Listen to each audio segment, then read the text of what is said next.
சொந்தங்களுக்கு வணக்கம். மீண்டும் அனைவரையும் சந்திப்பதில் மிக மகிழ்ச்சி. இந்த வீடியோவில் பிரான்ஸில் ஒரு நிகழ்வு ஒன்றுக்கு கூப்பிட்ட ஒரு குருக்களோ ஐயா அவர்கள் ஒரு பவுன் தங்க நாணயம் தனக்கு தர சொல்லி தட்சணையாக தர சொல்லி சொன்னார் அப்படின்ற ஒரு தகவல் வெளியாகி இருக்கிறது. இது யார், எங்க, எப்படி, என்ன நடந்தது, இது சம்பந்தமாகத்தான் இந்த வீடியோவில் விவரமாக நாங்கள் பார்க்க போகிறோம். அது மட்டும் இல்லாமல் இப்படியான நிகழ்வுகளில் நீங்கள் யாராவது ஒரு பவுன் தங்க நாணயம் நீங்கள் கொடுக்கறதாக இருந்தால் அது பெரிய பணக்காரர்களுக்கு பெரிய விஷயமா இருக்கும். ஆனால் ஏழைகளை பொறுத்தவரை கஷ்டமாக இருக்கும். சரி, இவைகள் சம்பந்தமாக முழுதாக பார்க்கலாம். வீடியோக்குள்ளே போகலாம். என்னுடைய சேனலுக்கு புதிதாக வருபவர்கள் என்னுடைய சேனலை சப்ஸ்கிரைப் பண்ணி, லைக் பண்ணி, கமெண்ட் பண்ணி உள்ள வாங்க. வீடியோக்குள்ளே போகலாம். நான் உங்கள் தோழன் ரதன், துரோகம் மீடியாவுக்காக.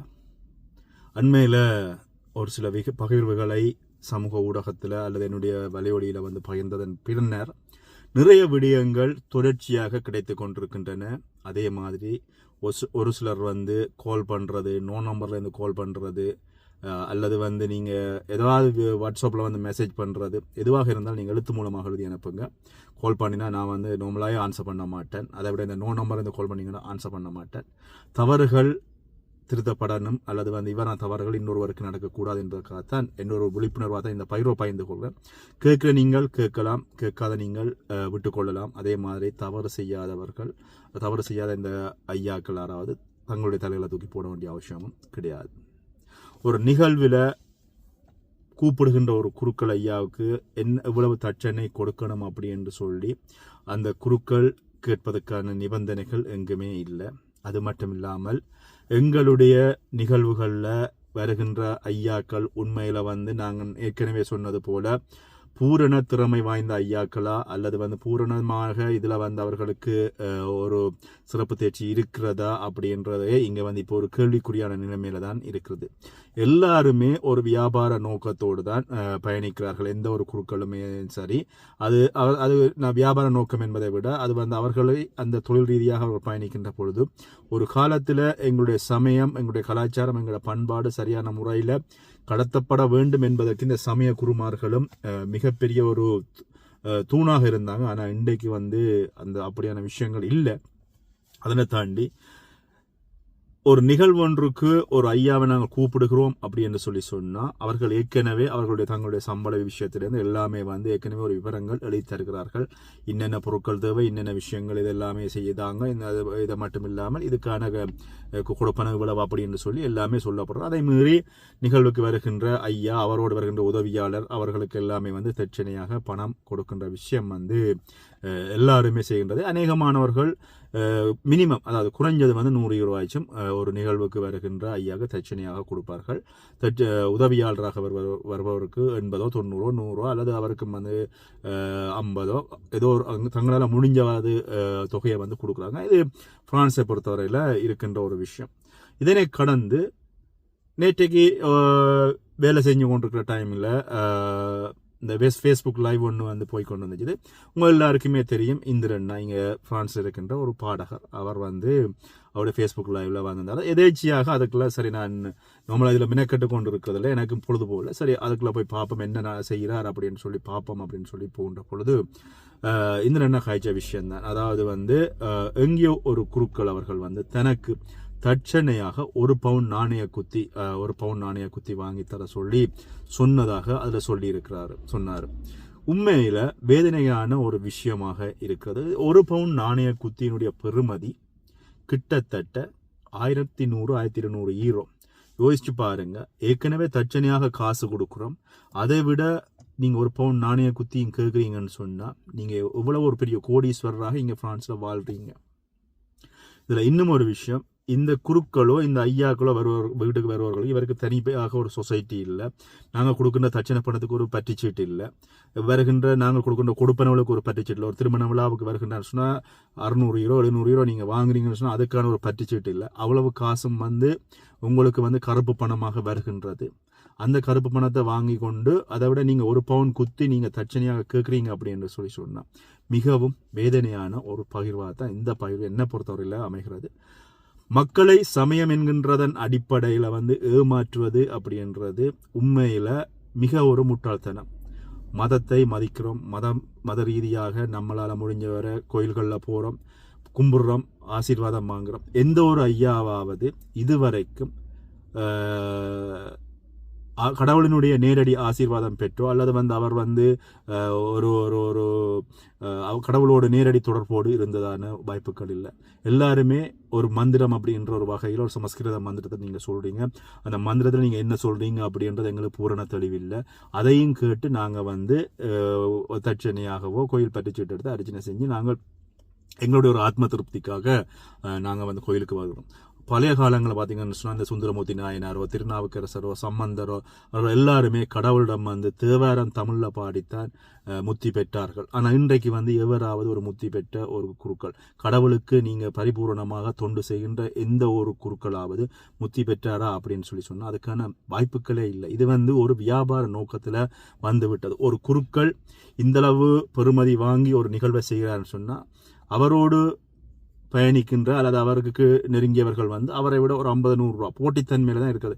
அதை விட இப்போ ஃப்ரான்ஸில் என்னன்னு சொன்னால் ஒரு திருமண நாளாக எடுத்துக்கொண்டால் அல்லது வந்து ஒரு நல்ல நாள் அப்படின்னு சொல்லி எடுத்துக்கொண்டு சொன்னால் அன்றைய நாளில் வந்து இருக்கின்ற எல்லாருமே நாங்கள் நிகழ்வுகளை ஏற்பாடு செஞ்சிருந்தோம். ஒரு திருமண நிகழ்வாக இருக்கலாம், சாமத்திய விழா இருக்கலாம், அல்லது தொடர் கழிவுகள் எல்லாத்தையும் ஒரு நல்ல நாள் பார்த்து நாங்கள் செய்கின்ற பொழுது அன்று எல்லா குருக்களுமே வந்து பிஸியாக இருப்பதனால வந்து என்ன நடக்கிறதுன்னு சொன்னால் இப்படியான சுரண்டல்கள் மக்களை சுரண்டுகின்ற விஷயம் வந்து இடம்பெறுகின்றது. உண்மையில வேதனைக்குரிய மிக மிக மிக மிக மிக மிக வேதனைக்குரிய ஒரு விஷயம்.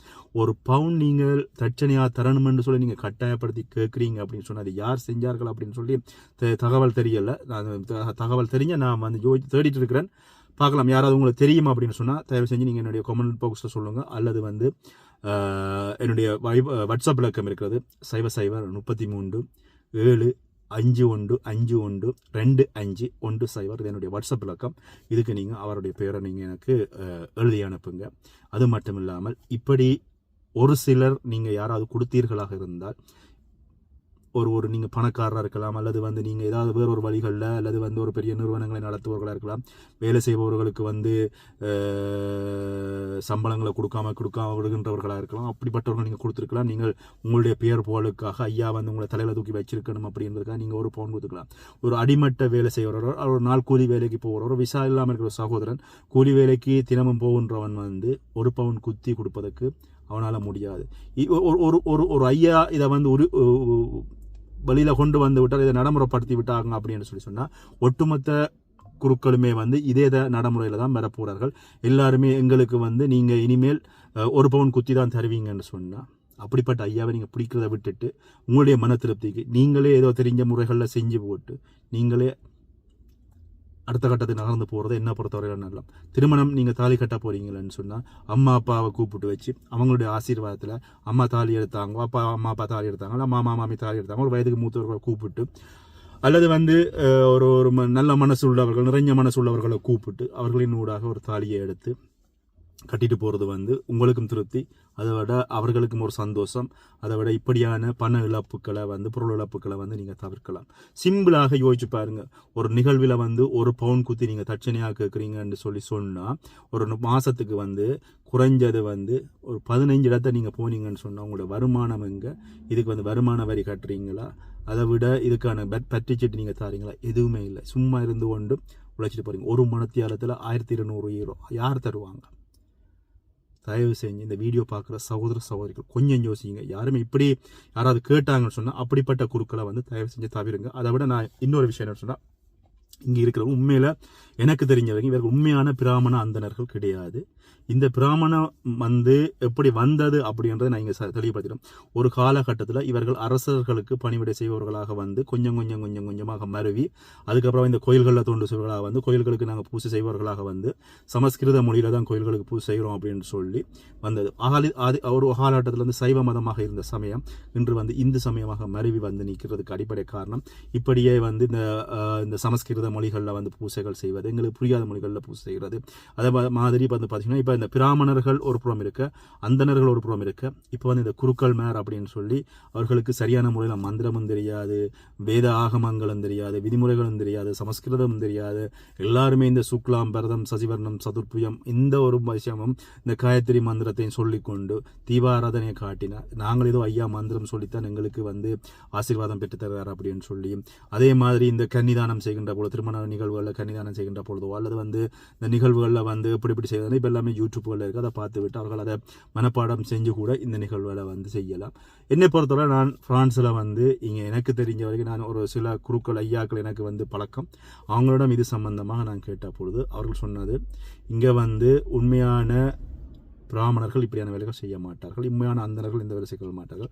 இந்த குருக்கள் என்று கொண்டு வந்திருப்பவர்கள் அல்லது வந்து இந்த முறை மாறி அல்லது தவறான வழிகளில் செய்கின்றவர்கள் அல்லது இந்த இந்து சமயத்தை தவறான முறையில் மக்களிடம் கொண்டு போய் பூத்துவர்களும் இவ்வாறான வேலைகளை செய்வதாகவும் ஒரு கருத்து இங்கே நிலவுறதும் வந்து கவலைக்குரிய ஒரு விஷயம்தான். யாருமே தயவு செய்து நான் ஏற்கனவே சொன்னது போல இந்த 1 பவுன் குத்தி கொடுத்து வீட்டை ஒரு நிகழ்வுக்கு, அது திருமணமாக இருக்கலாம், சாமத்திய வீடாக இருக்கலாம், தொடர் கழிவாக இருக்கலாம், அல்லது வந்து என்ன ஒரு நிகழ்வு நீங்கள் கூப்பிட்றீங்க, ஒரு அந்தனரையோ ஒரு குருக்களையோ இல்லை ஒரு பிராமணரையோ கூப்பிட்றீங்கன்னு சொன்னால் தயவு செஞ்சு அப்படி நீங்கள் 1 பவுன் குத்தி கொடுக்குறீங்கன்னு சொன்னால் அதுக்கான பற்றுச்சீட்டு தருவீங்களான்னு கேளுங்க. தட்சணை வந்து நாங்கள் எங்களுடைய மன திருப்திக்கு நாங்கள் ஒரு குருக்களுக்கு ஒரு ஐயாவுக்கு ஒரு அந்தனருக்கு கொடுக்குறது, நம்மளோட மன திருப்திக்கு அவங்களுக்கு ஒரு தட்சணையாக கொடுக்குறோம், அவங்க வந்து எங்களுக்கு ஒரு வேலை செஞ்சு தந்துருக்குறாங்க, அதுக்கு நம்மளை ஆத்ம திருப்தியை கொடுக்குறது. அதை விடுத்து இவ்வளவுதான் தரணும் அப்படின்னு சொல்லி எங்கேயுமே கட்டாயம் இல்லை. அப்படி கட்டாயப்படுத்தி யாராவது கேட்டாங்க அப்படின்ட்டு சொன்னால் அப்படிப்பட்ட குருக்களை நீங்கள் தவிர்த்து விட்டு உண்மையான சமயத்துக்காக, எங்களுடைய இந்து மதத்துக்காக, எங்களுடைய மக்களுக்கு அடுத்த சந்ததிக்கு இந்த மதத்தை சரியான முறையில் கடத்தணும் அப்படின்னு சொல்லி இங்கே போராடுகின்ற அந்தணர்களும் பிரான்ஸ் இருக்கிறார்கள். நான் எல்லாரையும் கூட சொல்லி கொண்டு போகிறல்ல இருக்கிறார்கள். அப்படிப்பட்ட அந்தணர்களை அப்படிங்க, அப்படிப்பட்ட குருக்களை அப்படிங்க, அவங்கள கொண்டு இந்த பூசைகள் சம்பிரதாயங்கள் இந்த எங்களுடைய முறைகளை முடியுங்க.